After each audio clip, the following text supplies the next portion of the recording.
চলছে নির্বাচনী প্রচারণা। এ নিয়ে বিস্তারিত জানাতে খুলনা থেকে যুক্ত হচ্ছেন সহকর্মী নূর ইসলাম রকি এবং পটুয়াখালী থেকে সাইদ ইব্রাহিম। আমরা শুরুতেই যাচ্ছি খুলনায়। রকি, সবশেষ পরিস্থিতি আমাদের জানাবেন। প্রচারণা কতটা জমে উঠেছে, প্রার্থী ভোটাররা কি বলছেন, আর প্রার্থীরা কি ধরনের আশ্বাস দিচ্ছেন? ধন্যবাদ জেসিকা। আগামী ৫ তারিখে কিন্তু খুলনার ৩টি উপজেলা নির্বাচন অনুষ্ঠিত হবে, বটিয়াঘাটা, রূপসা এবং দাকপে। আমরা এই মুহূর্তে আছি রূপসার নৈহাটি গ্রামে।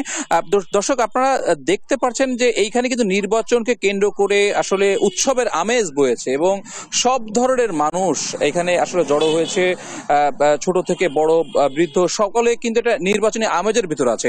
আপনারা দেখতে পাচ্ছেন যে এখানে কিন্তু প্রার্থীরা গণসংযোগ করছে এবং ছোট ছোট বাচ্চা থেকে শুরু করে নারী পুরুষ সকলেই কিন্তু নির্বাচনী আমেজের ভিতরে আছে। আমরা যে উপজেলাটিতে আছি রূপসার, এই রূপসা উপজেলার চেয়ারম্যান পদে ৬ জন, পুরুষ চেয়ারম্যান পদে ৩ জন, মহিলা ভাইস চেয়ারম্যান পদে 2 জন প্রতিনিধিত্ব করছে এবং এখানে ভোটার আছে ১,৫৭,০০০ এবং কেন্দ্র ৬৫। একটা বিষয় একটু জানিয়ে রাখি যে এইখানে কিন্তু যারা প্রার্থী আছেন তাদের ভিতর আমরা আজকে এখানে পেয়েছি যে এই খুলনা ৪ আসনে সংসদ সদস্য সালাম মুর্শিদির আপন ভাইপো মোহাম্মদ নোমান ওসমানী রিচি, সে এইখানকার উপজেলা চেয়ারম্যান পদে নির্বাচন করছে। আমরা তার কাছে জানতে চাইবো যে নির্বাচনে সংসদ সদস্যের কোনো আত্মীয় কিন্তু নির্বাচন করতে পারবে না, তারপরেও আপনি দাঁড়িয়েছেন, চাচার সাথে আপনার একটা বিরোধ হয়েছে বলে মিডিয়ায় প্রকাশ হচ্ছে, এই বিষয়টা কতখানি সঠিক, আর নির্বাচন নিয়ে আপনি কি প্রত্যাশা দিচ্ছেন এই বিষয়ে আমাদের দর্শক একটু বলবেন? বিসমিল্লাহির রহমানির রহিম। এখানে আসলে সাধারণ যে অত্র এলাকার আপামর জনতা সবাই মিলে আমার দাঁড় করাইছে, আর চাচার সাথে আমি মনে করি আমার ব্যক্তিগত কোনো বিরোধ নাই, আর নির্বাচনের জয়ের ব্যাপারে আমি আশাবাদী। আর ভোটারদের আসলে কি প্রতিশ্রুতি আপনি দিচ্ছেন? ভোটারদের আসলে আমি নির্বাচিত হতে পারলে সর্বসাধারণ নিয়ে, বিশেষ করে আমাদের রূপসা অঞ্চলটা মৎস্য এবং কৃষি নির্ভরশীল এবং মানে মৎস্য এবং কৃষি নির্ভরশীল, তাদের নিয়ে এবং এলাকার যে শিক্ষার মান কিছুটা কম আছে তাদের শিক্ষাগত মান নিয়ে আমি কাজ করতে চাই। এখানে যারা প্রার্থী আছে, এই প্রার্থী দলীয় কোনো প্রভাব বা অস্ত্রের ঝঞ্ঝনানি বা কালো টাকা দিয়ে ভোট কেনার চেষ্টা করছে বলে অভিযোগ আছে বলেছে, আসলে এই বিষয়টা একটু বলুন।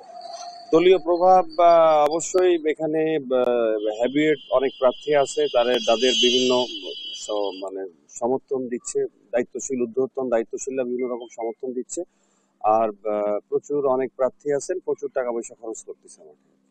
শুধু দর্শক, আপনারা যেটা দেখলেন যে আমরা এই রূপসা উপজেলায় এসে যেটা জানতে পারলাম যে এখানে কিন্তু নির্বাচনের দলীয় প্রভাব কিন্তু আসলে বিস্তার করছে এবং এইখানকার যেহেতু সকলেই আওয়ামী লীগের প্রার্থী, সংসদ সদস্য শুরু করে আওয়ামী লীগের নেতৃবৃন্দ কিন্তু যার যার পছন্দ মতো প্রার্থীদেরকে সমর্থন দিচ্ছে। খুলনা রূপসা উপজেলা থেকে এটা ছিল আমার কাছে সর্বশেষ খবর। আমরা এখন চলে যাব আমার সহকর্মী পটুয়াখালী ইব্রাহিমের কাছে, সেখানে জানতে চাইবো নির্বাচনের কি অবস্থা। ধন্যবাদ রকি। যেমনটি আপনি বলেছিলেন, পটুয়াখালী উপজেলা নির্বাচনের ৩য় এবং ৪র্থ ধাপের নির্বাচন অনুষ্ঠিত হওয়ার পথে কিন্তু এখন জোর প্রচারণা চালাচ্ছে প্রার্থীরা। আপনাকে আমি একটু জানিয়ে রাখি যে ২৯ তারিখ কিন্তু ঘূর্ণিঝড় রিমেলের কারণে কিন্তু ২৯ থেকে পটুয়াখালী পৌরসভা, দুমকি ও মির্জাগঞ্জ যে জায়গা কটা নির্বাচনের কথা ছিল সেগুলো স্থগিত রয়েছে এবং আগামী ৯ তারিখ কিন্তু এই নির্বাচন অনুষ্ঠিত হবে। এছাড়া কিন্তু এই ৫ই জুন কিন্তু কলাপাড়া এবং রাঙ্গামালী এই ২ উপজেলায় নির্বাচন অনুষ্ঠিত হবে। আমি এখন কয়েকজন ভোটারদের সাথে কথা তার কাছে জানবো যে কেমন প্রার্থী আপনারা চান। আমরা সৎ এবং নিষ্ঠাবান প্রার্থী চাই এবং যারা গরিব দুঃখী মেহনতি মানুষের বন্ধু, গরিব দুঃখী মেহনতি মানুষের পাশে থাকে এবং তাদের সুখ দুঃখ বোঝে, এইরকম একজন প্রার্থী আমরা চাই। এবং আগামীতে তো নৌকা মার্কা ছিল, এখন নৌকা মার্কা নাই, বিদায় আমরা আমাদের মনের মতো প্রার্থী আমরা বাইছে নিতে পারবো, যে কে সৎ প্রার্থী, আমরা এরকম একজন প্রার্থী বাইছে নেব। ধন্যবাদ। আরেকজনকে জিজ্ঞেস করবো যে আসলে কেমন প্রার্থী আপনি যাচ্ছেন? আমরা চাই সৎ, যোগ্য এবং যারা দেশের জন্য, এলাকার জন্য, পটুয়াখালী সদর উপজেলার জন্য যারা অনেক কিছু করার মতো চিন্তা ভাবনা রাখেন এবং যাদের ভিতরে লোভ লালসা নাই, চেহারা নিয়ে তাদের কোনো মাতামাতি নাই, এইরকম একজন প্রার্থীকে আমরা চাইবো। বিশেষ করে লোকটা নামাজি হতে হবে এবং ভালো লোক হতে হবে, আমাদের সদর উপজেলার জন্য ভালো কিছু করতে হবে।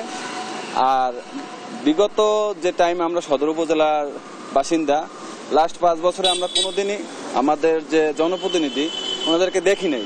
আমরা এরকম কোনো জনপ্রতিনিধি আর চাই না যারা আমাদের সাথে দেখা করবে না। আমাদের সুখে দুঃখে যাদেরকে কাছে পাওয়া যাবে আমরা তাদেরকেই ভোট দিয়ে জয়যুক্ত করব। ধন্যবাদ। আসলে এই সুযোগে কিন্তু এখন প্রার্থীরা তাদের বিভিন্ন জায়গাগুলো, যারা যে সমস্ত জায়গা দুর্যোগপূর্ণ এলাকা, সেই জায়গাগুলো চষে বেড়াচ্ছেন সকাল থেকে সন্ধ্যা পর্যন্ত, এবং এই সুযোগে যারা ভোটার তারা কিন্তু তাদের প্রার্থীকে বেছে নিচ্ছেন।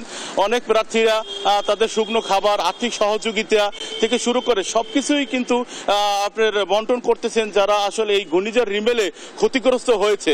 এছাড়া রাঙ্গামালি কিন্তু একটা দুর্গম এরিয়া, যে জায়গাগুলো অনেক জায়গায় রাস্তাঘাট নেই, আপনি অনেক ভেরিবাঁধ ভেঙে জোয়ারের পানিতে অনেক কিছু তলিয়ে গেছে, সেই জায়গাটাও কিন্তু আসলে চেয়ারম্যান প্রার্থী থেকে শুরু করে সবাই কিন্তু করছেন।